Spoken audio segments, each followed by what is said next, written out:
우리가 이제 가장 많이 화를 내는 곳은 직장입니까? 교회입니까? 아닙니다. 집입니다. 집이 가장 화를 많이 내고 가족들한테 가장 화를 많이 내죠. 그래서 세상에서 가장 사랑하는 사람들 앞에서 가장 못난 내 모습이 나옵니다. 밖에서는 참을 수 있는데 집에만 들어오면 왜 그렇게 예민해질까요? 지난 3번 우리는 함께 이야기해 왔습니다. AI 시대라는 새로운 문명이 도래했잖아요. 이 시대에 우리가 진짜 파야 할 새 우물은 외적인 성공이나 스펙이 아니라 그리스도를 닮아가는 성숙한 인격이라고 함께 나누었습니다. 타고난 기질은 못 바꿔도 하나님의 은혜와 반복된 훈련을 통해서 우리의 인격과 우리의 성격은 충분히 달라질 수 있다고 함께 나누었고요. 그런데 이 아름다운 여정 앞에 늘 거대한 걸림돌이 있다고 말씀드렸습니다. 바로 불쑥 솟구치는 짜증, 분노, 조절되지 않은 화입니다. 감정의 두 대가입니다. 두 대가. 리사 베럿의 감정은 어떻게 만들어지는가? 타고나는 게 아니다. 능동적으로 우리 뇌에서 작용하는 거기 때문에 조절이 가능하다, 안 가능하다? 조절이 가능하다는 거예요. 근데 오늘 이제 두 번째 예일대학교의 감정지능센터장인 브래킷이라는 교수의 책에 감정의 발견이라는 책이 있습니다. 그러니까 이 책을 통해서 실제로 그럼 이 감정을 구체적으로 어떻게 다룰 수 있는가 그걸 함께 살펴보려고 하는데 오늘의 주제는 뭐냐? 따라합시다. 감정은 기술이다. 그래서 첫 번째, 감정은 심판의 대상이 아니다라는 겁니다. 우리 모두 이런 경험이 있습니다. 남편이나 아내가 그 부분만 건드리면 왜 그렇게 화가 날까요? 자녀가 그 이야기만 하면 왜 우리는 부모는 예민해질까요? 지나고 나면 또 자책하잖아요. 아, 나는 왜 이 모양일까? 그런데 이 마크 브래킷 교수가 아주 충격적인 말을 합니다. 무슨 말이냐? 감정 조절을 우리가 실패하는 이유가 뭐냐면 노력이 부족해서가 아니다라는 겁니다. 그럼 뭐냐? 방향이 틀렸기 때문이다. 뭐가 틀렸다고요? 방향이 틀렸기 때문에 우리가 자꾸 실패한다라는 거예요. 그러니까 감정은 이렇게 도덕적인 문제 그리고 의지력의 문제가 아니다라는 거예요. 핵심적으로 이야기한 것처럼 감정은 기술의 문제다라는 겁니다. 여러분 자전거 처음 탈 때 기억하십니까? 넘어지고 또 넘어지잖아요. 그때 나 왜 이렇게 도덕적으로 문제일까? 왜 이렇게 의지가 약할까? 그렇게 말하지 않거든요. 뭐라 그러죠? 기술이 아직 서툰, 자전거 타는 법이 서툴다 그러잖아요. 그러니까 연습만 하면 나아지죠. 달라지죠. 감정도 똑같다라는 거예요. 감정이 기술이라고 하면 희망이 우리에게 보인다 이거죠. 감정이 본능이고 이게 도덕적인 문제라면 해결할 수 없는 미국인데 감정을 조절할 수 있네? 감정이 기술이네? 그러면 연습하면 되네? 노력하면 되네? 훈련하면 되네? 그럼 차이는 뭡니까? 달인은 있고 초보자도 있을 수 있다라는 거예요. 자, 그러려면 먼저 한 자리에서 내려와야 된다라는 겁니다. 매번 쏟아내고 자책하는 그 심판관 자리 있잖아요. 거기서 내려와서 지금 내 안에서 무슨 일이 벌어지는가? 그걸 조용히 들여다보는 과학자, 관찰자가 돼야 된다라는 거예요. 그러니까 왜 저 사람 저렇게 화를 내지? 왜 이렇게 성깔이 성질이 저럴까? 그렇게 자꾸 심판관 자리에 서지 말고 관찰해 보라는 거예요. 과학자처럼 들여다보라라는 겁니다. 그래야 내 감정을 정죄하지 않고 객관적으로 바라볼 때 비로소 그 첫 단추가 딱 끼워진다라고 말씀하고 있습니다. 자, 그렇다면 두 번째, 감정이 기술이라면 어떻게 이렇게 다뤄야 되냐 그 말이에요. 감정이 기술이다. 그러면 그 기술이니까 기술을 다룰 줄만 하면 되지 않겠습니까? 그래서 5단계를 브래킷 교수는 감정을 다루는 5단계를 제시합니다. 그걸 룰러라고 그러거든요. 왜 룰러인가? 이 룰러가 통치자라는 말입니다. 다른 말로 하면 주인이라는 말이죠. 감정의 주인이 되어야 된다 그 말입니다. 내가 감정의 노예가 되는 것이 아니라 감정을 의도적으로 다스리고 스스로 삶의 주도권을 진다는 의미에서 이 교수는 그걸 룰러라고 용어를 정했고요. 그 다음에 또 룰러가 어떤 길이를 재는 도구 있잖아요. 자 있죠. 그 말은 뭐냐면 이게 감정이라는 게 눈에 안 보이잖아요. 모호하거든요. 순식간에 지나가는 감정을 정확하게 자로 재고 다루는 도구라는 의미에서 룰러 5단계가 있거든요. 그 5가지를 하나씩 살펴보겠습니다. 이 첫 번째가 뭐냐면 인식하는 겁니다. recognize, R이거든요. 그러니까 지금 내 감정의 상태가 어떤 상태인가 그걸 인지하는 겁니다. 제가 저번 주일날 설교 영상을 열심히 편집했습니다. 근데 그 파일이 다 날아갔어요. 그때 제가 다음 주에 와가지고 다시 찍으면 되지. 이게 쉽겠습니까? 어제는 더운 날씨에 광나루에서 집까지 걸어왔거든요. 그런데 아들한테 연락이 왔어요. 자전거 펑크 났다고. 그 대신 고쳐달라고. 그래서 제가 강동역까지 걸어가서 자전거를 또 끌고 수리점을 다녀와서 다시 아들 또 이제 약속이 있어서 오면 어떡하겠습니까? 강동역에 또 제가 갖다 놓고. 그리고 저는 이제 걸어왔거든, 집까지요. 운동한다고 생각하면 되지. 이게 쉽겠냐 이거죠. 왜 나를 시켜, 아빠를. 이럴 때 바로 화부터 내지 말고 지금 내 기분이 어떤 상태인가. 그것을 먼저 알아차리는 거. 이게 이제 인식하기다라는 거예요. 배가 고픈지, 피곤한지, 체온이 올라갔는지, 내 몸과 감정의 상태를 먼저 스캔하는 것이죠. 자, 두 번째는 뭐냐 그러면 understand입니다. understanding, 그 유죠. 이해하기입니다. 감정을 잘 이해해야 된다는 거죠. 왜 감정이 이렇게 올라오는가? 인식하기는 뭐죠? 이게 지금 뭐지? what? 그걸 파악하는 거라면 이해하기는 그 감정의 뿌리가 왜, why 일어나는지 그걸 찾아가는 과정이거든요. 감정의 폭발은 겉으로 드러난 결과일 뿐이에요. 배후의 원인은 스스로 말해주지 않거든요. 그래서 끊임없이 질문을 던져야 된다라는 겁니다. 방금 무슨 일이 이거 일어났지? 이 일이 일어나기 전에 나는 어떤 상태였지? 이 사람과 전에 무슨 일이 있었지? 이런 질문들을 계속 반복해서 해야 된다라는 거예요. 그래서 심리학자 리처드 라자루스는 감정마다 그것을 유발하는 고유한 주제가 있다는 겁니다. 예를 들어서 기대에 미달되면 실망감을 불러오죠. 불확실성이 느껴지면 불안이 뒤따르거든요. 불공평하다고 느끼면 분노가 이어지고요. 임박한 위험이 보이면 두려움이 싹틉니다. 자존심이 건드려지면 수치감이 생기거든. 이런 고유한 주제가 있다라는 거예요. 이 공식을 알면 내 감정과 상대 감정의 뿌리를 읽을 수 있다라는 겁니다. 그 다음에 이제 세 번째가 뭐냐면 감정에 대해서 이름 붙여 주는 거라는 거예요. 이게 무슨 말이야? 라벨링이라 그러거든요. 이 감정의 정확한 이름이 무엇인가라는 거예요. 이 단계가 가장 핵심입니다. 그러니까 우리는 복잡한 감정을 그냥 스트레스 받아, 짜증나, 신경질 나 이렇게 뭉개버리거든요. 그러니까 그러지 말고 그 짜증 뒤에 내 이 분노 뒤에 서운함이 있을 수도 있고 억울함이 있을 수도 있고 외로움이 있을 수도 있다라는 거예요. 그러면 거기에 대한 정확한 이름을 붙여줘야 된다라는 거예요. 누군가 오늘 기분이 어때요? 라고 물어보면 여러분 뭐라고 대답해요? 괜찮아요? 네. 뭐 바빠요. 이렇게 얼버무리잖아요.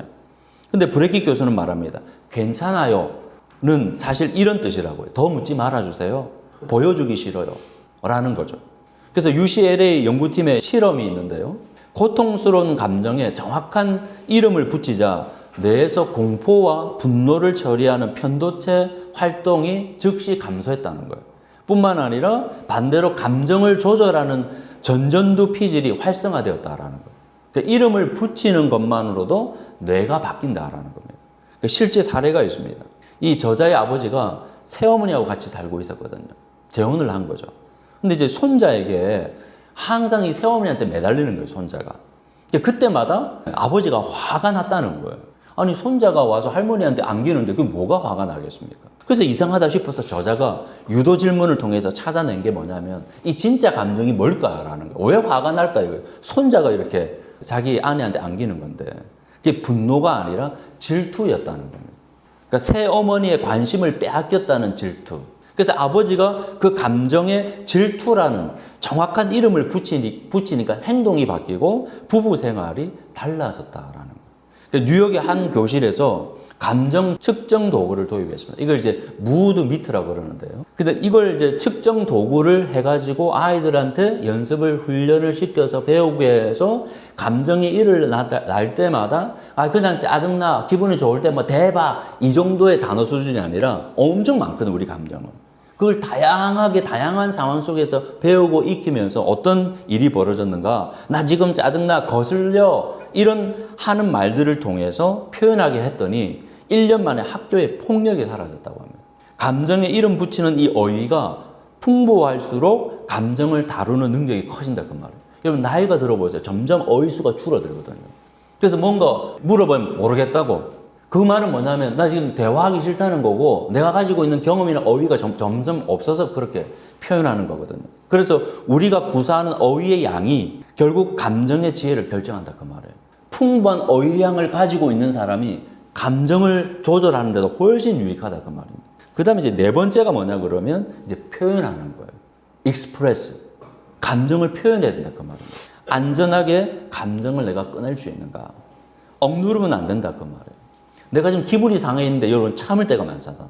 왜? 분위기 흐릴까 싶어서. 내가 이 말해가지고 괜히 논란이 되면 어떡하나. 그래서 참거든요. 그런데 가족에게, 신뢰하는 사람에게 혹은 글로라도 감정을 자꾸 꺼내야 된다 그 말입니다. 그래서 브레키 교수 본인이 어린 시절 끔찍한 왕따를 당했거든요. 제가 이 책을 보면서 뭘 느끼냐 그러면 이론만 연구만 많이 가지고 있는 책들은 한계가 있거든요. 근데 이 사람은 20년 동안 감정에 대해서 연구했는데 그 출발점이 어디냐 그러면 자기가 어릴 때부터 왕따를 심각하게 당했다 그 말이에요. 그러니까 자기가 애를 쓰고 노력한 거예요. 그러니까 내가 왜 자꾸 재판관 노릇을 하고 있지? 아, 이거 재판관 노릇에서 되는 게 아니구나. 이게 감정은 기술이구나. 그러니까 훨씬 그 언어들이, 그분의 주장들이 이게 힘이 있는 거죠. 그래서 이 부모에게 말도 못했어요. 그 결과 위장병도 생기고 식이장애도 있었고요. 감정이 말로 나오지 않으면 몸으로 나오거든요. 그렇다고 속에서 끓어오르는 걸 있는 그대로 터뜨리란 말이 아닙니다. 양극단 사이에서 건강하게 꺼내는 기술을 우리가 훈련해야 된다라는 것이죠. 그래서 연구에 따르면 감정적으로 중요한 주제에 대해서 며칠 동안 글을 쓴 학생들 있잖아요. 면역 체계가 향상되고요. 건강센터 방문 횟수가 눈에 띄게 줄었다고 합니다. 표현하는 것이 몸과 마음을 동시에 치유한다 그 말이에요. 단 표현이 제대로 되려면 들어주는 사람이 필요하다라는. 상대가 팔짱 끼고 핸드폰 보면 방어적이면서 표현을 실패합니다. 경청이 표현을 완성시키는 거거든요. 5번째는 뭐냐 그러면 조절하기입니다. regulating인데요. 감정을 원하는 방향으로 이끌 수 있는가 그 말이에요. 이거는 조절이라는 건 뭐냐, 감정을 없애는 것이 아니라 어떤 감정이든 부정적인 감정이도 괜찮다는 거예요. 그걸 느껴도 된다고 허락하면서 내가 원하는 방향으로 반응을 선택하는 게 마지막 감정을 조절하는 것이거든요. 한번 생각해 보세요. 금요일 날 오후에요 지금. 창문도 없는 회의실이에요. 여러분 갇혀있다고 생각해 보세요. 짜증이 솟구치지 않겠습니까? 이럴 때 어떻게 하시겠습니까? 어떤 분은 커피를 마세요. 어떤 분은 억누릅니다. 어떤 분은 호흡에 집중합니다. 어떤 분은 그 생각을 완전히 바꿉니다. 긍정적으로. 우리는 이미 각자 나름의 조절 방식을 쓰고 있거든요. 문제는 그 방식이 건강한가요? 부작용 없는 건강한 기술을 익히는 것이 그게 훈련이거든요.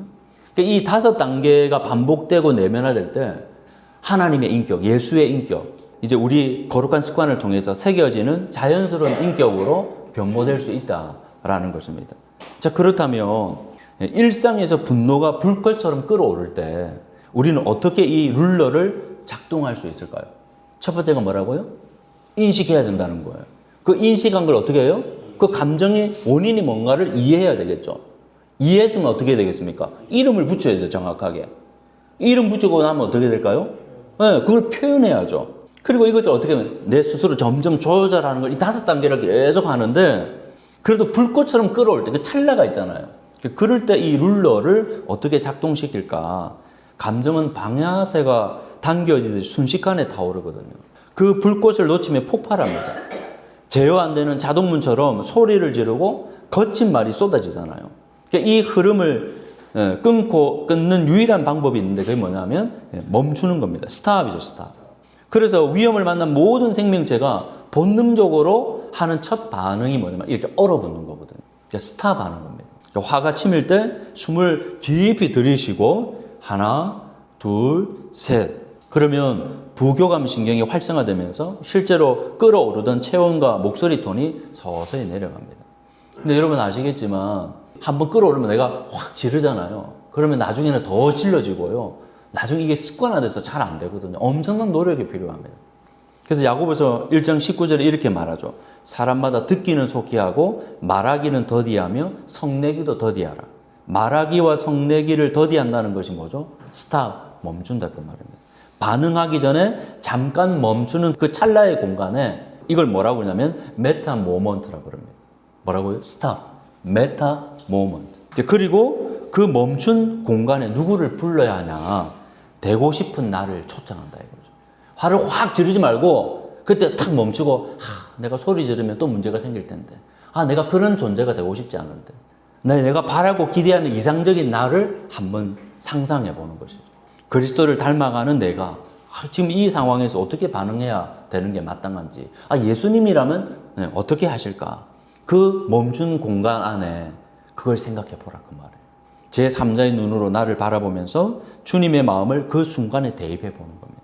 이 메타 모먼트를 붙잡는 사람이 감정의 노예가 되지 않는다라는 거예요. 평소에 말씀을 묵상하고 기도할수록, 말씀을 보면 볼수록 주님께서 내 인격과 성품이 성령의 9가지 열매를 통해서 맺혀가기를 원하네, 친절하기를 원하네, 다정하기를 원하네, 자비롭기를 원하네, 따뜻하기를 원하네, 기뻐하기를 원하네, 평화로운 존재가 되기를 원하네.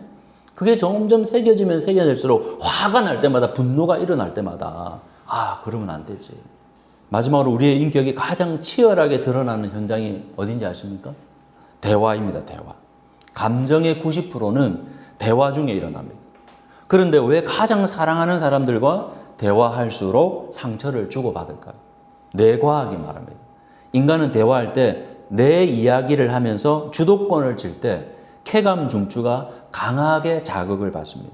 도파민 뿜뿜. 쉽게 말하면 내가 말할 때 들을 때보다 훨씬 재밌다 그 말이에요. 물론 성향에 따라서. 그래서 가장 경계할 말이 있습니다. 그러나 그런데. 알게 모르게 제가 그런 말을 엄청 많이 쓰더라고요. 그런데 진짜 많이 쓰거든요. 오늘 누군가 오늘 너무 힘들었어.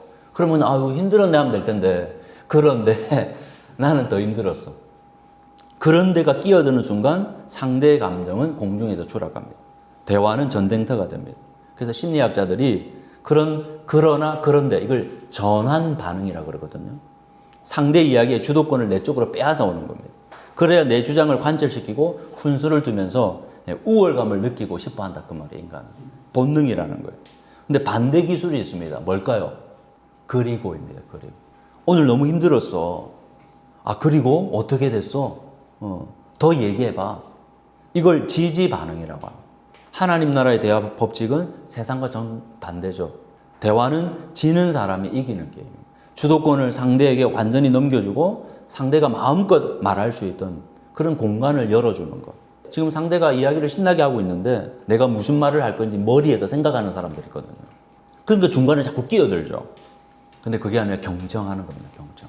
가족과 서사시 공동체 안에서 그런데 대신 그리고를 한번 써보십시오. 인정을 요구할 때 그랬구나. 저 사람이 지금 나를 좀 받아달라고, 내가 힘들다고, 무슨 문제가 생겼다고. 그러면 그럴 때 그랬구나 받아주면 되는데, 그런데 말이야 어쩌고 저쩌고 그러지 말라는 거예요. 실수할 때는 어떻게 해요? 그럴 수도 있지. 실수 안 하는 사람이 어디 있습니까? 본인도 실수하면서 남이 실수하면 왜 그렇게 예민한지 모르겠어요. 그렇게 실수할 때 어떠죠? 그럴 수도 있지. 그럴 수도 있지. 그 다음에 제일 문제가 안 되는 게 고집 부리는 사람들이 있거든요. 자기 주장만 계속 옳다고. 이게 너무 힘들거든요. 그럴 때 이야기해봤자 여러분 대화가 안 됩니다. 그럴 때는 뭐라고요? 그러려니 하잖아요. 그러려니. 따라합시다. 그랬구나. 그럴 수도 있지. 그러려니. 그렇게 하고 넘어가야 돼.